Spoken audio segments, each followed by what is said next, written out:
Karena tidak ada ibadah satupun yang diterima kalau tidak pernah salat. Biarpun dia haji setiap tahun, puasa setiap Ramadan, dia bersedekah, berinfak setiap hari, tapi tidak pernah salat 5 waktu sama sekali, sia-sia amalannya. Karena pertama yang akan dihisab oleh Allah salatnya. Kalau salat itu beres, baru akan ditanya yang lain. Kalau salatnya tidak ada, Allah tidak perlu bertanya yang lain. Makanya saya selalu berkata, khususnya para pemuda-pemudi, seberapapun dosamu, jangan tinggalkan salat. Sebesar apapun dosamu, jangan tinggalkan salat. Karena salat itu ibadah yang langsung menyambungkan kita sama Allah, tali hubungan kita sama Allah. Kalau tali hubungan kita sama Allah terputus, tidak ada tali yang bisa sambung lagi. Dan selama anda menjaga salat, berarti masih ada harapan masuk dalam golongan yang akan diampuni Allah. Ada ampunan, ada harapan ampunan. Tapi kalau tidak salat, terus bagaimana Allah ampuni kalau tidak mau bertaubat? Banyak orang berkata, saya malu, atau dia merasa ada bisikan di hatinya, buat apa lo salat? Ngapain? Perilaku kamu aja tidak benar, sama orang tua aja tidak benar, dosamu tidak pernah henti-henti, percuma salat, tidak usah. Itu ingat bisikan syaitan. Karena syaitan ingin semuanya sekali-kali rusak. Kalau berbakti baik belum sempurna, masih banyak dosa maksiat, banyak kerusakan yang lain, tapi masih terjaga salatnya, ada harapan diampuni dosanya. Jangan sampai syaitan berhasil menggoda kita sekalian tidak salat. Oh, sudah hancur, sudah rusak yang lain, ditambah lagi parah, tinggalkan salat. Atau ada orang taubat, selama dia tidak salat, lancar, beres, aman, tidak ada apa-apa. Begitu dia taubat, dia merasa sedih, menyesal, dia mulai menjaga salatnya, hilang motornya, kehilangan kerjaannya, diuji sama Allah SWT dalam rumah tangganya. Setan datang, coba kamu aja dulu biasa-biasa aja, tidak pernah ada ujian. Begitu anda mulai salat, ada ujian. Ngapain? Udah berhenti aja salat, nanti kembali beres. Berhenti salat. Pas begitu dia keluar masih kehilangan motor. Ya Allah, gimana? Saya selama ini tidak pernah salat, tidak pernah hilang motor. Begitu saya mulai salat, malah hilang motor saya. Datangnya setan di situ. Coba kalau kamu tidak salat, tidak bakal hilang motornya. Akhirnya dia merasa nyesal, dia berhenti. Berarti niatnya bukan taubat, niatnya salat. Ya Allah, mohon aku salat, tapi Allah jaga motor aku ya. Itu niatnya. Bukan salat karena Allah, tapi salatnya karena terjaga motornya. Itu beda niat. Berarti ketika kita berlaku ibadah, melakukan sesuatu ibadah, tapi ada ujian yang masuk, jangan anda salahkan ibadahnya, tapi salahkan niatmu. Ada apa dalam niatmu? Pasti ada salah niat. Sesungguhnya ancaman dan balasan untuk orang yang meninggalkan sholat, tidak mau menjaga sholatnya, ancamannya juga besar. Sebagaimana balasan untuk orang yang menjaga sholat adalah surga, maka balasan untuk orang yang tidak mau menjaga sholat adalah neraka. Wa na'udzubillahi min dzalik. Allah Subhanahu wa taala mengatakan, fa khalafa min ba'dihim khalfun adha'u as-salata wattaba'u asy-syahawat fasawfa yalqawna ghayya.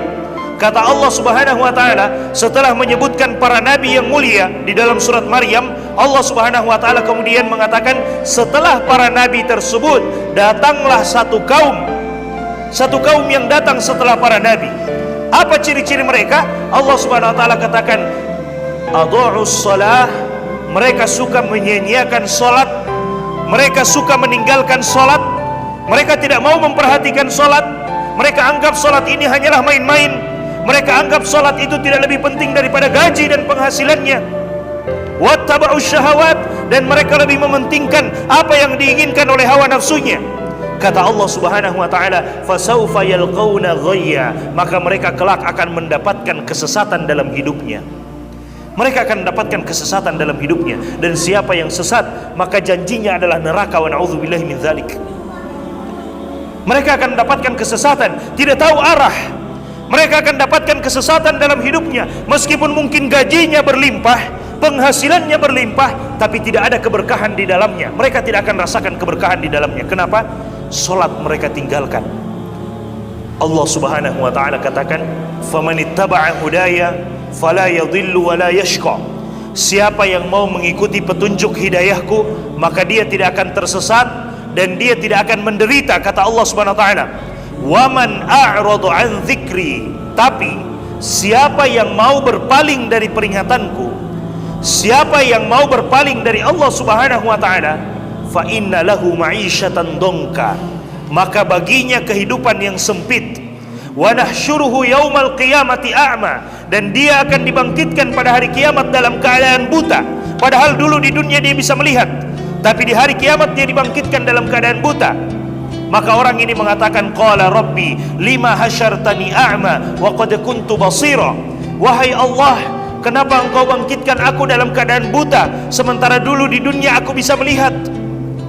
Maka Allah Subhanahu wa taala mengatakan, qala kadzalika atatka ayatuna fanasitaha wa kadzalika al-yauma tunsa. Demikianlah dahulu telah datang ajakan-ajakan kami, telah datang ayat-ayat, telah kami turunkan ayat-ayat untuk mengajak kita beribadah kepada Allah. Telah diturunkan ayat-ayat untuk mengajak kita salat. Telah diturunkan ayat-ayat untuk memberikan ancaman bagi orang yang meninggalkan salat. Kata Allah Subhanahu wa taala, fanasitaha, tapi engkau melupakannya. Maka apa balasannya? Wa kadzalika al-yauma tunsa, maka pada hari ini pun engkau dilupakan. Maka pada hari ini pun engkau dilupakan. Jemaah sekalian, ketika kita meninggalkan Allah, ketika kita tidak mau sholat, padahal sholat itu adalah bentuk kita ingat kepada Allah Subhanahu wa ta'ala. Ketika azan dikumandangkan, hayya 'alas shalah, ayo kita mendirikan sholat. Hayya 'alal falah, ayo kita menuju kepada kemenangan. Kemudian kita lupa dengan Allah, kita tidak mau ingat dengan Allah Subhanahu wa ta'ala. Kelak balasannya pada hari kiamat, Allah juga akan melupakan kita. Wa na'udzubillahi min dzalik. Allah akan melupakan kita karena kita di dunia melupakan Allah Subhanahu wa ta'ala. Balasannya al-jaza'u min jinsil amal, balasan sesuai dengan apa yang kita lakukan. Kalau kita lakukan baik, maka kita akan dapatkan baiknya, balasan yang baik. Kalau kita lakukan buruk, maka kita akan dapatkan balasan buruknya. Kita meninggalkan sholat, maka balasannya Allah juga akan meninggalkan kita. Kita menjaga sholat, maka balasannya juga Allah akan menjaga kita. Jamaah sekalian yang dimuliakan oleh Allah Subhanahu wa ta'ala. Kemudian Allah Subhanahu wa ta'ala berfirman di dalam Al-Quran, menceritakan tentang orang-orang kafir yang dilemparkan ke dalam neraka. Setelah mereka dilemparkan ke dalam neraka, Allah Subhanahu wa ta'ala kemudian bertanya, ma salakakum fi saqar, wahai penduduk neraka, apa yang menyebabkan kalian dilemparkan ke dalam neraka saqar? Maka mereka menjawab, qalu lam naku minal musallin. Mereka mengatakan, karena dulu di dunia kami tidak termasuk orang yang menjaga solat. Karena dulu di dunia kami tidak termasuk orang yang suka menjaga solat. Kami lebih pentingkan gaji kami lebih pentingkan penghasilan kami daripada solat. Hubungan kita dengan Allah Subhanahu wa ta'ala, berapa gaji kita, itu pemberian dari Allah Subhanahu wa ta'ala. Dan Allah Subhanahu wa ta'ala mampu memberikan sesuatu yang lebih besar daripada itu. Tapi kadang kita lupa, Allah sudah memberikan gaji kepada kita, Allah sudah memberikan penghasilan kepada kita, lalu kita lupa dengan yang memberikan itu. Kita lupa dengan Allah Subhanahu wa ta'ala yang memberikan itu kepada kita semuanya. Bapak Ibu jemaah sekalian yang dimuliakan oleh Allah Subhanahu wa ta'ala, persoalan sholat ini adalah persoalan yang sangat besar. Persoalan yang pertama kali akan dihisap oleh Allah Subhanahu wa ta'ala antara kita sebagai seorang hamba dengan Allah Subhanahu wa ta'ala. Hak Allah yang pertama kali akan dihisap, dihitung nanti pada hari kiamat adalah solat kita. awwalu ma yuhasabu bihil abd as-salah. Yang pertama kali dihisab dari seorang hamba adalah solatnya. Hubungan kita sesama manusia yang pertama kali dihisab adalah persoalan harta, persoalan darah. Kalau ada orang yang menumpahkan darah dengan seenaknya, tanpa hak, tanpa cara yang hak. Tapi persoalan antara kita dengan Allah yang pertama kali dihisab, dihitung pada hari kiamat adalah solat. Kata Nabi SAW, "Idza saluhat, saluha sairu amalihi." Jika solat kita baik, maka amalan-amalan yang lainnya juga akan ikut menjadi baik. Tapi jika solat kita buruk, maka amalan-amalan yang lainnya juga akan ikut menjadi buruk. Karena solat dapat mencegah kita dari perbuatan yang keji dan perbuatan yang buruk. Inna salata tanha 'anil fahsya'i wal munkar. Sesungguhnya solat ini dapat mencegah kita dari sesuatu yang buruk. Kalaupun kita terjatuh, maka dengan solat itu kita akan dibuat bisa kembali kepada Allah Subhanahu wa taala. Bisa langsung bertaubat kepada Allah Subhanahu wa taala. Kenapa? Karena kita menjaga solat kita. Jaga solat, Bapak Ibu jamaah sekalian. Dunia ini sementara. Tidak ada yang tahu kapan kita kembali kepada Allah Subhanahu wa taala. Sementara semuanya. Mungkin kita sudah mendengarkan ada orang yang telah meninggal, dia sudah pergi, tinggal mempertanggungjawabkan apa yang telah dia lakukan dan tidak mungkin dia kembali lagi. Seandainya ada manusia yang meninggal kemudian bisa kembali lagi, maka kita bersantai-santai hari ini karena kita yakin kita bisa kembali lagi. Tapi itu tidak mungkin. Tidak mungkin. Jika kita sudah dipanggil oleh Allah, tidak mungkin kita kembali lagi. Tidak mungkin kita kembali lagi.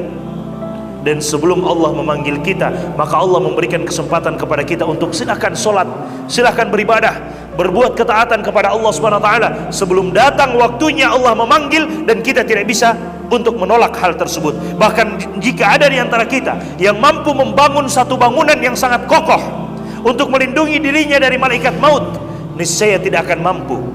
Kata Allah Subhanahu wa taala, "Walau kuntum fi burujim musyayyadah." Meskipun kita berada di dalam tembok-tembok yang kokoh, di dalam istana-istana yang kokoh untuk melindungi diri kita dari kematian, tidak mungkin kematian akan mendatangi kita. Kematian akan mendatangi kita. Tidak mungkin mereka bisa menjauh dan lari dari kematian tersebut. Maka sebelum kematian itu datang, sholat. Sebelum kematian itu datang, beribadah. Sebelum kematian itu datang, berbuat ketaatan kepada Allah Subhanahu wa taala, karena pasti akan datang kematian itu, kita tidak tahu kapan akan datang. Karena itu merupakan rahasia dari Allah. Karena dia adalah rahasia, maka jangan pernah lalai. Boleh jadi ketika kita lalai, tiba-tiba kematian datang. Wa na'udzubillahi min dzalik. Boleh jadi ketika kita sedang lalai, tidak mau salat, tiba-tiba kematian itu datang kepada kita dan kita tidak bisa berbuat apa-apa lagi pada waktu itu. Punya amal banyak, tapi sholat ditinggalkan secara sengaja, hancur semua amalnya. Amalnya semuanya nggak ada yang diterima oleh Allah Subhanahu wa taala.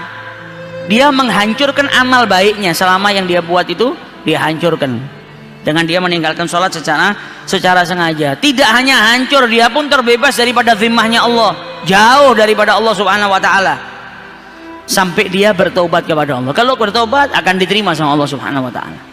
Tapi kalau sampai dia mati tanpa bertobat kepada Allah, tetap meninggalkan sholat secara sengaja, semua amalnya ditolak, semua amalnya nggak ada yang diterima sama Allah taala. Dia menghancurkan amal kebaikan yang selama ini dia perbuat, sampai dia bertobat kepada Allah Subhanahu wa taala. Abu Naim meriwayatkan, man taraka shalah muta'ammidan kataballahu ismuhu ala babin nar mimman yadkhuluha. Orang yang meninggalkan sholat secara sengaja, maka Allah menuliskan namanya di pintu neraka. Dituliskan oleh Allah sebagai orang yang kelak akan memasuki ke dalam nerakanya Allah Subhanahu wa taala, wa iyadzubillah. Jadi orang yang kepingin jauh daripada nerakanya Allah, jangan tinggalkan sholat. Kalau dia meninggalkan sholat, berarti dia secara sengaja mencantumkan namanya di pintu neraka, karena sudah diingatkan sama Allah Subhanahu wa taala. Orang yang meninggalkan sholat berarti dia adalah orang yang secara sengaja menginginkan namanya ditulis di pintu nerakanya Allah Subhanahu wa taala dan kelak masuk ke dalamnya, wa iyadzubillah. Seorang ayah yang sayang kepada anaknya, berarti dia harus jaga anaknya jangan sampai nama anaknya tertulis di pintu nerakanya Allah. Berarti datang waktu sholat, ingatkan anak kita, jangan sampai biarkan anak kita itu meninggalkan sholat, jangan sampai biarkan istri kita meninggalkan sholat, jangan sampai kita biarkan keluarga kita meninggalkan sholat. Apapun itu, mau dalam keadaan dia sakit, bangunkan dengan lemah lembut, bantu dia untuk melaksanakan sholat kalau sedang sakit. Mau dia capek tidurnya kemalaman, datang waktu subuh bangunkan. Karena kalau kita nggak bangunkan dengan alasan kesian atau capek, kita kesian sama dia di dunia, tapi kita nggak kesian sama dia di akhirat. Kita membiarkan namanya tercantum di pintu nerakanya Allah Subhanahu wa taala. Wa iyadzubillah. Justru yang sayang itu membangunkan, supaya apa? Lebih baik kau susah payah di dunia daripada kau mendapatkan siksa di nerakanya Allah Subhanahu wa taala. Wa iyadzubillah.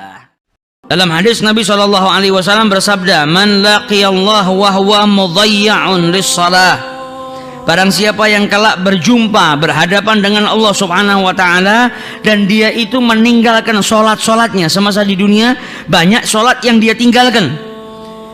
Lam ya'ba Allahu bi syai'in min hasanatihi, maka kebaikan-kebaikan yang lainnya itu tidak akan diberikan imbalan sama Allah. Karena apa? Salat yang merupakan tolak ukurnya ini yang menjadi hati. Kalau baik, maka seluruh amalnya akan menjadi baik. Kalau rusak, seluruh amalnya akan menjadi rusak. Datang kepada Allah bawa banyak amal hasanat, tapi nggak bawa sholatnya nggak dikerjakan. Nah, ini hati-hati. Kita aja sebagai manusia kan kadang seperti itu. Ada orang sama kita mungkin ada perbuatan-perbuatan baik yang kecil-kecil, tapi saking banyaknya perbuatan maksiat yang dia lakukan besar, tiap hari nyakitin kita. Ini orang permisalan, pernah bunuh keluarga kita, pernah ngerampok rumah kita. Jadi pernahnya ini semua yang besar-besar. Tapi dia juga punya kebaikan, tapi kecil-kecil, tidak kelihatan akhirnya kebaikannya, ketutupan dengan kejahatannya. Nah, kalau ada orang punya amal hasanah, namun dia ninggalkan sholat ini kan tolak ukurnya. Yang ditanya sama Allah pertama kali ketika kita wafat, sholat yang menjadi tiang daripada agama. Dan terkadang orang ini nggak bisa berbuat baik kalau dia ninggalkan sholatnya. Bisa jadi perbuatan baiknya bukan lillahi ta'ala, bisa jadi perbuatan baiknya ada embel-embelnya, karena haknya Allah tidak dia tunaikan. Maka jangan sampai kita banyak berbuat baik tapi malah ninggalkan sholat. Kewajiban itu kan ibarat kita pakai celana. Amalan sunnah ibarat sabuknya, memperkuat daripada celana kita supaya nggak melotrok lah. Nah, tapi ada orang yang malah amal sunnahnya lempeng, sholatnya yang merupakan celananya nggak pernah digubris. Jadi dia nggak pernah pakai celana tapi sabukan terus. Nah, kan lucu. Kalau celananya nggak ada, fungsi sabuk nggak ada manfaatnya kau pakai sabuk kau nggak punya celana. Tapi ketika engkau pakai celana, supaya amal wajib ini yang diibaratkan seperti celana tadi, celananya nggak melotrok, amalan yang kau kerjakan ini nggak hilang, istiqomah kau butuh perekat, apa sunnah-sunnahnya kau kerjakan. Nah, kalau wajibnya ditinggal, sunnahnya malah dikerjakan. Nah, ini lucu. Ibarat dia pakai sabuk tapi nggak pakai celana, mau dikencengin sampai perutnya nekuk jadi huruf apa? Jadi huruf U, nggak ada manfaatnya. Yang ada keluar diketawain. Tapi kalau ada orang keluar pakai celana nggak pakai sabuk, nggak ada yang ketawa. Tapi coba orang keluar pakai sabuk nggak pakai celana. Nah, ini tidak menempatkan pada tempatnya. Jadi jangan sampai kita mengerjakan perbuatan baik daripada sunnah, tapi malah sholat atau kewajiban-kewajiban yang lain kita mudhayya. Bukan nggak ada manfaatnya. Orang beramal tuh pasti ada ganjarannya. Tapi jangan sampai kita salah menempatkan. Yang wajib harus kita terapkan pada diri kita, jangan sampai kita tinggalkan. Wa qala sallallahu alaihi wasallam, Nabi sallallahu alaihi wasallam bersabda, as-salatu imaduddin. Salat itu adalah tiang daripada agama. Faman tarakaha faqad hadamad din. Barang siapa yang meninggalkan, tidak mengerjakan, sesungguhnya dia telah merobohkan agamanya. Rukun Islam diibaratkan sebagai tiang. Salat puncaknya tiang. Nah, kalau ada rumah, tiangnya kita robohkan, bangunannya akan roboh. Iman kita akan hilang, tauhid kita akan hilang. Karena apa? Tiang-tiangnya tadi kita robohkan. Nah, sholat ini adalah bagian. Galallahu ta'ala, Allah subhanahu wa ta'ala berfirman, innas salata kanat alal mu'minina kitaban mawquta. Sesungguhnya sholat itu atas orang-orang yang beriman adalah sebuah kewajiban. Sholat yang mana? Sholat yang telah ditentukan waktunya. Sholat 5 waktu mulai dari subuh, zuhur, asar, maghrib, isya. Ini adalah kewajiban yang Allah telah wajibkan kepada orang-orang yang beriman. Wa qala sallallahu alaihi wasallam, Nabi sallallahu alaihi wasallam bersabda, khamsa salawat. Ada 5 sholat yang telah ditentukan oleh Allah Subhanahu wa taala kepada para hambanya. Faman jaa bihinna, walam yudhayyi minhunna syai'an, dan barang siapa yang kelak datang di hari kiamat dengan sholatnya, jadi dia meninggal dunia dalam keadaan tidak meninggalkan sholat-sholat yang telah diperintahkan oleh Allah Subhanahu wa ta'ala, tidak meninggalkan karena takut mengurangi haknya sholat. Ini kan perintah, hak yang harus kita tunaikan. Barang siapa yang datang di hari kiamat dengan membawa sholat-sholatnya, tidak meninggalkan sholat-sholatnya, maka saat itu dia mendapatkan perjanjian daripada Allah Subhanahu wa ta'ala untuk dimasukkan ke dalam surga. Kalau hidupnya di dunia tidak pernah meninggalkan sholat, perintahnya sholat selalu dikerjakan, berarti saat itu dia punya ahad, perjanjian yang Allah berikan kepada orang yang melaksanakan perintahnya Allah tadi. Apa perjanjiannya? Dimasukkan ke dalam surganya Allah Subhanahu wa ta'ala. Wa man lam ya'ti bihinna falaysa lahu indallahi ahadun. Dan barang siapa yang kelak datang kepada Allah Subhanahu wa ta'ala di hari kiamat tapi nggak bawa sholat, jadi selama di dunia ninggalkan sholat, maka dia datang kepada Allah Subhanahu wa ta'ala nggak bawa perjanjian. Insya'a adzabahu, kalau Allah berkehendak orang itu akan diazab oleh Allah, disiksa atau dihukum oleh Allah Subhanahu wa ta'ala. Jadi perintahnya Allah dikerjakan, maka saat itu ada perjanjian antara Allah dengan dirinya. Dia dijanjikan oleh Allah Subhanahu wa ta'ala untuk ditempatkan di surganya Allah Subhanahu wa ta'ala. Karena dia meremehkan, menganggap perbuatan dosa ini, padahal perbuatan dosa itu kan datangan murkanya Allah. Kita ini kan selalu jaga supaya orang tua kita nggak marah sama kita. Kita selalu jaga supaya istri kita nggak marah sama kita. Orang-orang yang kita cintai nggak marah sama kita. Nah kok sama Allah kita nggak pernah jaga. Nah kalau kita berbuat dosa kan kita datangkan murkanya Allah. Kalau yang murka Allah Subhanahu wa ta'ala binasa kita.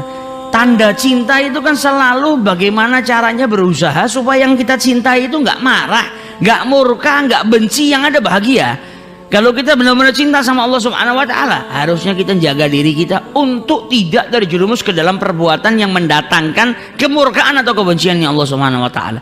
Sampai para wali-walinya Allah itu kok berbuat makruh, mubah saja kadang ditinggalkan kok. Apalagi makruh, mubah. Makruh ini kan kalau kau tinggalkan lebih baik dapat pahala, kalau kau kerjakan kau tidak dosa. Apalagi makruh, mubah yang nggak ada manfaatnya beliau tinggalkan. Maunya selalu dalam keadaan kondisi, kalau tidak dalam kewajiban ya kesunahan. Yang mubah ditinggalkan. Buat apa saya ngerjakan sesuatu yang kalau dikerjakan tidak dapat apa-apa, ditinggalkan nggak dapat apa-apa, buang waktu, doyak. Ya ada larangan dari syariat, tapi datangkan pahala nggak? Kalau tidak datangkan pahala saya nggak mau. Nah ini keadaan orang-orang soleh, betul-betul membuktikan cintanya kepada Allah, yang terkadang beristighfar atas perbuatan makruh yang mereka kerjakan.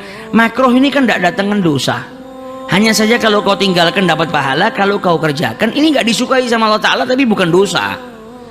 Mereka kalau sampai berbuat makruh mereka beristighfar. Kita yang duduk sini pernah nggak istighfar dari perbuatan makruh? Dari dosa aja kadang lupa kok, apalagi dari yang makruh. Nah mereka yang mencintai Allah betul-betul menjaga dirinya agar tidak terjerumus ke dalam perbuatan yang tidak disukai atau bahkan dimurkai oleh Allah Subhanahu wa ta'ala. Wa su'ila sallallahu alaihi wasallam, Nabi pernah ditanya ayyul a'mali afdal, amal apa yang paling mulia? Maka Nabi menjawab as-salatu limawaqitiha, salat tepat pada waktunya. Sholat di waktu-waktunya yang telah ditentukan oleh Allah. Jadi itu amalan yang paling afdal. Datang waktu sholat, hayya ala shalah, langsung bergegas, gak pakai nunda. Kalau sholatnya di masjid lebih afdal, sholatnya berjamaah lebih afdal, karena gak ada yang bisa ngalahkan. Mau kita sholat di rumah, saya kalau sholat di rumah sendirian lebih khusyuk. Mana yang lebih afdal, di rumah sendiri khusyuk atau di masjid berjamaah? Tetap lebih afdal di masjid berjamaah. Gak ada yang bisa mengalahkan keutamaan berjamaah. Tafdhulu bisalatil fadhi bisab'i wa ishrina darajah, lebih mulia daripada sholat sendiri 27 derajat. Jadi nggak ada ceritanya sholat sendiri itu lebih afdal buat kita sebagai laki-laki, kecuali dalam keadaan tertentu ya, kalau memang ada keadaan yang darurat menjadikan kita sholat sendiri. Tapi kalau kebiasaan sehari-hari layaknya, maka masjid berjamaah lebih afdal. Sampai dulu ada salah seorang soleh yang istiqomah, nggak mau ninggalkan sholat jamaah, sholatnya selalu berjamaah. Sampai pada suatu hari ketika datang waktu Isya, dia harusnya ke masjid mau jamaah, datang tamu dari luar kota. Nah bingung dia, mau ninggal tamunya nggak enak. Nabi merintahkan ikramul dhaif, tapi di satu sisi dia sudah istiqomah nggak pernah ninggalkan sholat jamaah.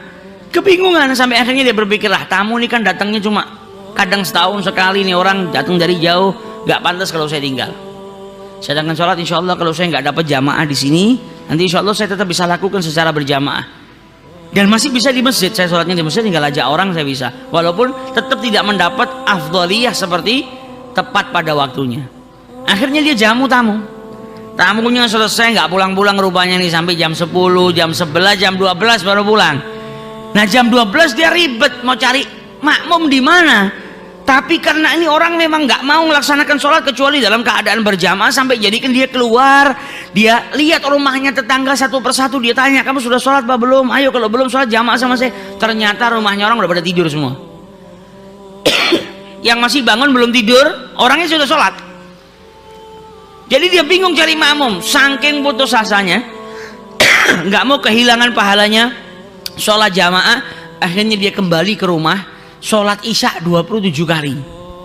Karena keutamaannya sholat jamaah kan lebih mulia daripada sholat sendiri 27 derajat.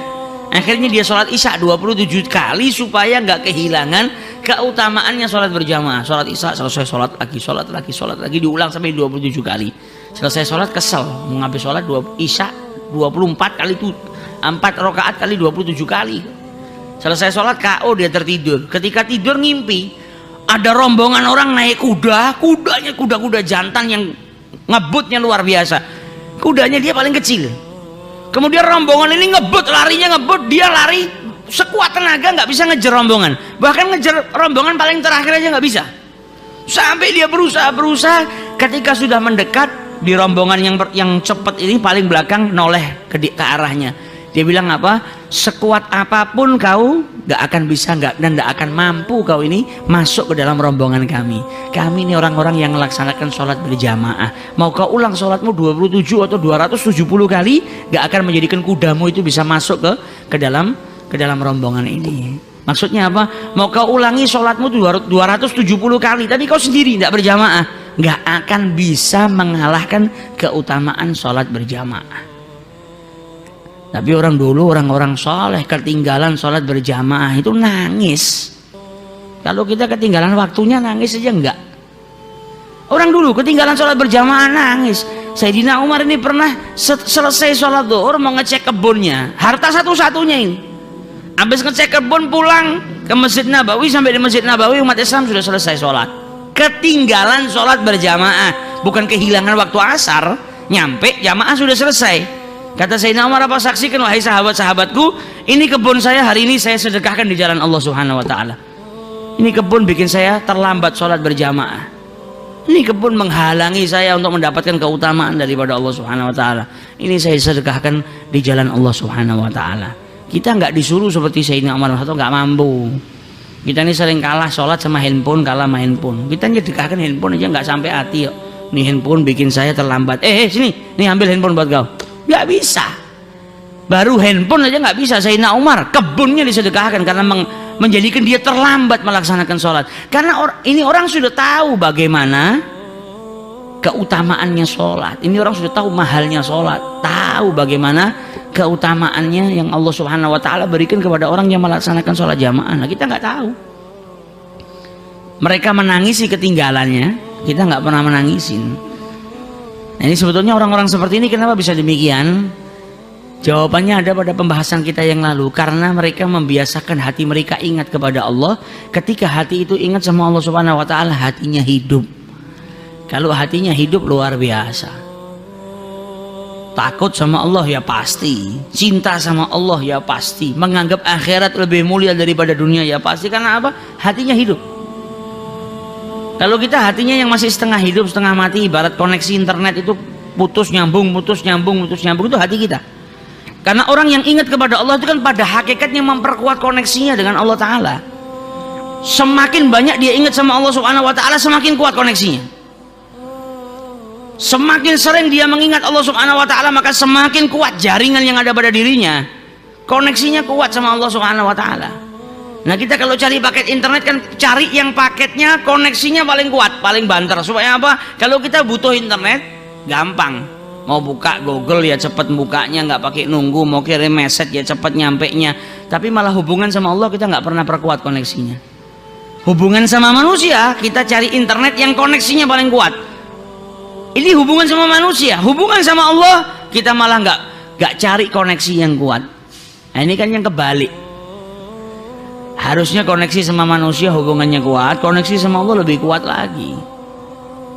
Jangan sampai kita mementingkan kepentingan manusia melebihi daripada kepentingan kita sama Allah Subhanahu wa taala. Ini supaya gampang aja kita memahaminya. Jadi orang yang selalu ingat sama Allah Subhanahu wa taala itu orang yang memperkuat koneksinya. Ibarat jaringan bukan hanya 4G, 5G. Kalau buka Google itu nggak pakai nunggu lama, seret langsung kebuka. Nah, ini orang yang koneksinya kuat sama Allah, kalau doa angkat tangan, belum mengucap sudah diberi sama Allah Subhanahu wa taala. A'taitahu qabla an yas'alani. Kata Allah, aku beri sebelum dia minta sama aku. Nah, ini orang yang koneksinya kuat, tapi yang koneksinya lemot. Kan kadang kita, ya Allah saya nih tiap hari doa sama Allah nggak dijabahi-jabahi ya. Mulai dari 1329 atau 1330, 10 tahun saya sudah doa minta kaya, sampai 1440 tahun baru ini saya nggak kaya-kaya. Koneksimu lemah, kok minta doanya cepat diijabahi? Koneksi handphonemu yang lemah aja buka Google bisa 3-4 jam, kadang nggak kebuka, pedot terus koneksinya, ya kan? Apalagi sama Allah Subhanahu wa taala. Ya kita nggak akan cepat mendapatkan ijabah. Karena apa? Koneksi hubungan kita yang lemah dengan Allah Subhanahu wa taala. Maka dari itu perkuat hubungan kita dengan berzikir kepada Allah Subhanahu wa taala. Apalagi itu tadi masih ada koneksi, masih mending. Ada yang koneksinya kuat, orang-orang soleh nih koneksinya kuat. Ada yang koneksinya lemah, putus nyambung. Jadi kalau doa lama hatinya kurang hidup, ya kan? Kalau sholat putusnya lebih banyak daripada nyambungnya. Allahu Akbar, khusyuknya pas 2 ayat pertama, Bismillahirrahmanirrahim, Alhamdulillahirabbil alamin, disconnect lagi dah, tidak nyambung lagi. Begitulah Ar-Rahmanir-Rahim, pikirannya kemana-mana, nanti connect lagi. Jadi ibarat paket internet yang murah tuh biasanya 5.000 dapat 10 giga, lebih banyak putusnya daripada nyambungnya, ya kan? Kita kalau sholat nyambungnya sama putusnya kalau dikadar, ya Allah paling khusyuknya semenit, sisanya nggak ada khusyuk-khusyuknya. Tapi ada lagi orang yang nggak punya paket internet, jadi sudah nggak ada koneksinya, punya handphone tanpa koneksi. Karena apa? Seringnya ninggalkan Allah Ta'ala, nggak pernah ingat sama Allah, itu ibarat handphone nggak ada koneksinya. Lah kalau dia butuh internet, nggak punya paket, nggak ada koneksinya. Yang lemah tadi, kadang dipakai juga nggak manfaat, putus-putus. Berarti orang-orang seperti ini yang koneksinya belum kuat harus kemana? Cari wifi kan, supaya bisa connect internetnya. Lah kita yang nggak punya koneksi atau koneksinya lemah ya juga harus cari wifi. Di mana? Di majelisnya orang-orang soleh, tempat kumpulnya orang-orang yang koneksinya kuat kepada Allah. Majelis zikir itu kalau kita masuk kan langsung memperkuat koneksi kita sama Allah, ngingetkan kita sama Allah Subhanahu wa taala. Itu manfaatnya kita duduk sama orang soleh. Orang soleh itu begitu duduk kita ngeliat mukanya aja ngingetkan kita sama Allah. Kita duduk sudah orang lihat muka kita ingatnya sama utang. Waduh, utang belum dibayar kimo. Rai ini podo debt collector. Nah, tapi ini duduk sama orang wali-walinya Allah, ngingatkan kita sama Allah Ta'ala. Ibarat area wifi yang kuat, yang kita duduk langsung ingatnya sama Allah, luar biasa. Makanya kita dianjurkan jangan pernah tinggalkan mujalatus salihin, mujalasah sama orang-orang yang soleh ini, memperkuat hubungan kita dengan Allah Subhanahu wa taala. Nah, kalau sudah hatinya hidup selalu koneksi kepada Allah Subhanahu wa taala, jadi hati yang hidup luar biasa. Hati yang hidup nih kadang nguji ke orang lain, tapi dia sendiri yang sadar. Sayyidina Umar ini pernah nguji pedagang kambing, bukan pedagang, dia ini pengembala kambing, ngembalakan kambingnya orang. Kemudian diuji yang ngembalakan kambing tadi, ini kambing saya beli mau nggak? Oh ini bukan punya saya cuma mengembalakan. Ya sudah, yang punya kan nggak tahu kalau kau jual. Ini uangnya kau ambil, nanti kau ngaku sama pemilik kambing ini kalau kambingnya dia tadi dimakan sama serigala. Kan dia nggak tahu. Maka pengembala tadi orang miskin, tapi jujur, orang yang takut sama Allah, hatinya hidup, dia nggak tahu kalau yang bicara sama dia Sayyidina Umar bin Khattab. Maka pengembala tadi bertanya, wa aina Allah? Terus di mana Allah Subhanahu wa taala? Yang punya memang nggak tahu lah, tapi Allah, nanti kalau saya mati dihisab sama Allah bagaimana? Hei, kau ini yang berbicara sama saya, kau nggak punya Allah apa? Apa kau nggak ingat kalau Allah itu selalu melihat hambanya? Muttali'un, selalu tahu apa yang diperbuat hambanya. Sayyidina Umar ini cuma mau nguji, tapi dia diingatkan wa ainullah, sampai ucapan orang itu wa ainullah itu selalu ada di dalam hatinya. Kalau beliau keinget kejadian itu pingsan. Ini orang yang hatinya hidup. Bahkan terkadang ingatnya di sholat ketika mengucap Allahu Akbar, ingat ketika mengucap Allah, ingat kisahnya wa ainullah, jatuh pingsan. Nah ini orang yang hatinya hidup.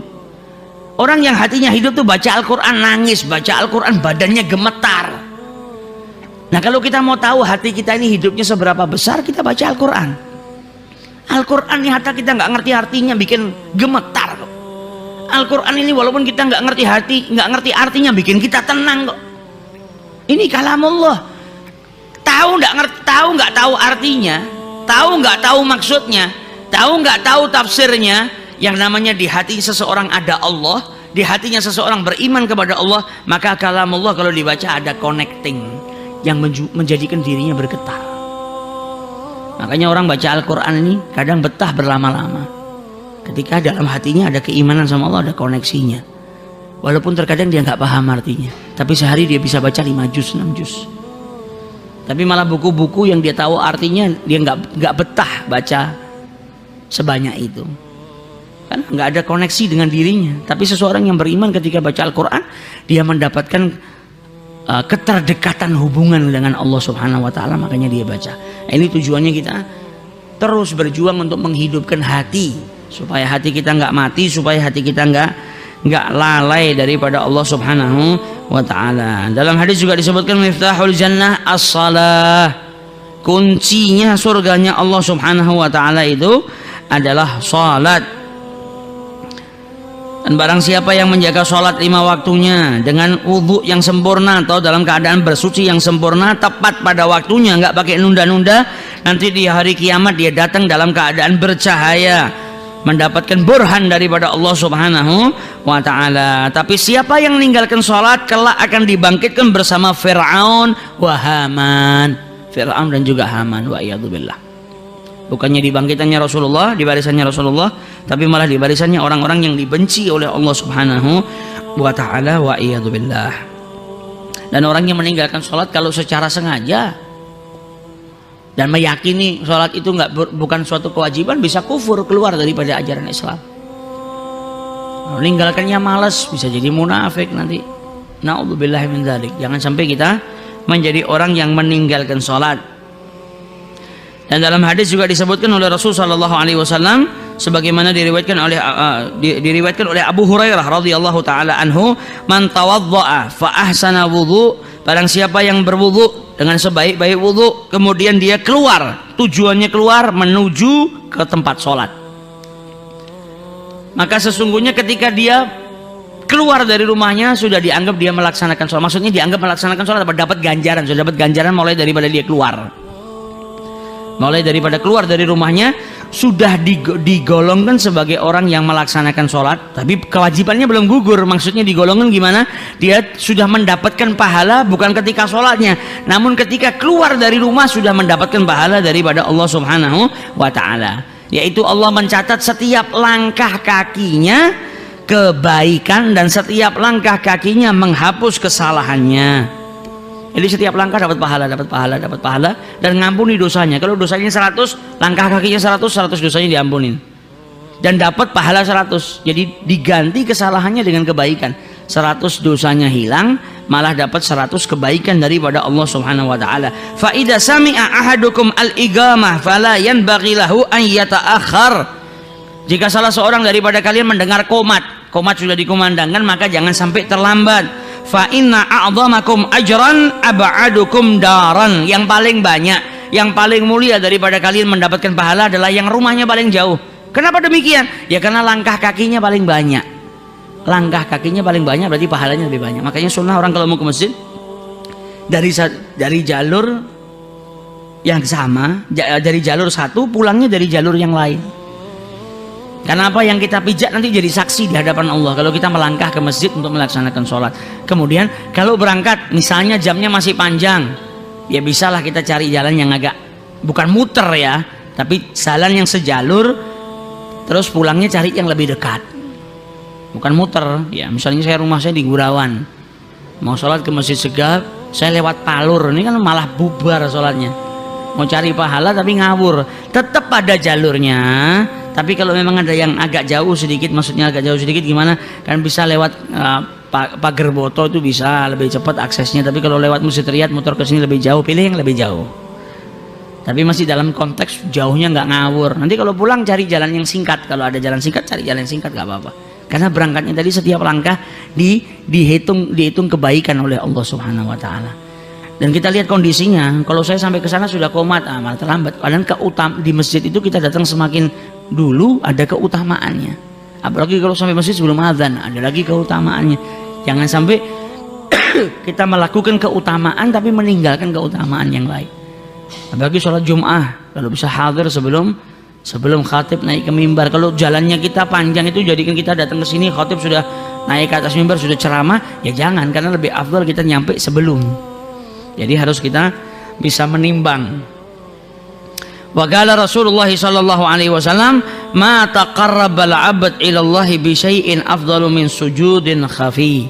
Seorang hamba itu tidak ada yang lebih afdal daripada seorang hamba yang mendekatkan dirinya kepada Allah Subhanahu wa taala melebihi daripada sujud yang dia lakukan secara secara sembunyi. Maksudnya sembunyi apa? Dia sendirian hanya bersama Allah Subhanahu wa taala. Ketika dia melaksanakan sujud itu adalah momen-momen atau saat-saat paling dekatnya seorang hamba dengan Allah Subhanahu wa taala. Dalam hadis Nabi juga menyatakan, "Ma min muslim yasjudu lillah sajadatan illa rafa'ahu Allahu biha darajah wa hatta anhu biha sayi'ah." Tidak seorang pun daripada muslim yang bersujud lillah semata-mata karena Allah sajadatan, walaupun sujudnya cuma sekali, tapi ya sujudnya semata-mata karena Allah Subhanahu wa taala, terkecuali Allah Subhanahu wa taala akan mengangkat derajatnya dan akan mengampuni dosanya.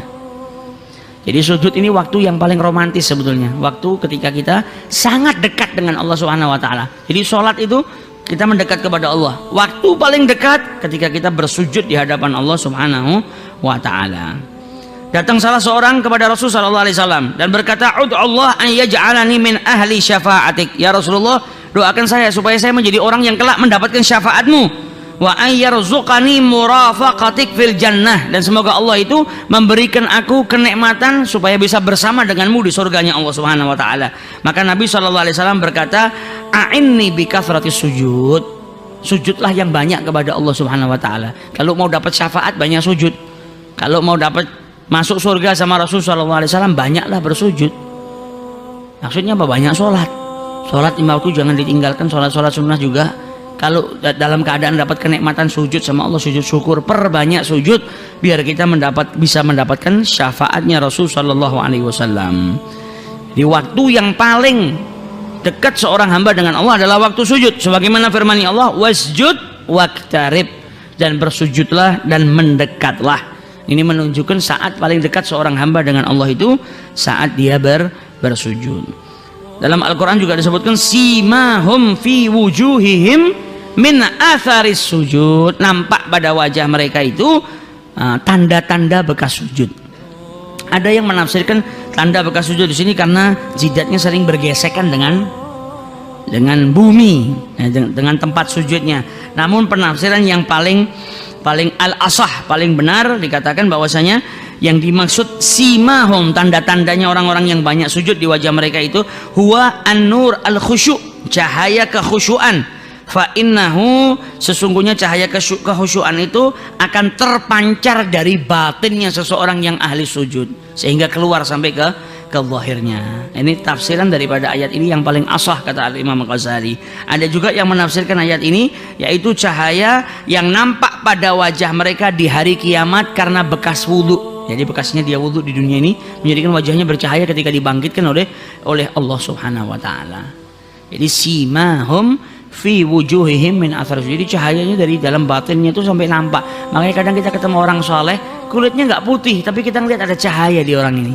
Ini cahaya batinnya yang nampak sampai keluar. Sampai ketika kita ngelihat menjadikan kita tumak ninah, dapat ketenangan.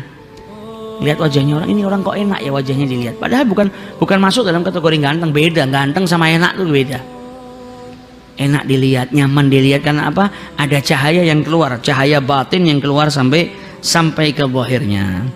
Wa qala sallallahu alaihi wasallam idza qara'a ibnu Adam, kata Rasul sallallahu alaihi wasallam, anak cucu Adam itu manusia kalau membaca ayat sajadah, ayat yang di situ ada ayat sajadahnya, fasajada, maka kemudian dia bersujud, i'tazala syaitan, maka setan itu menjauh daripadanya sambil menangis.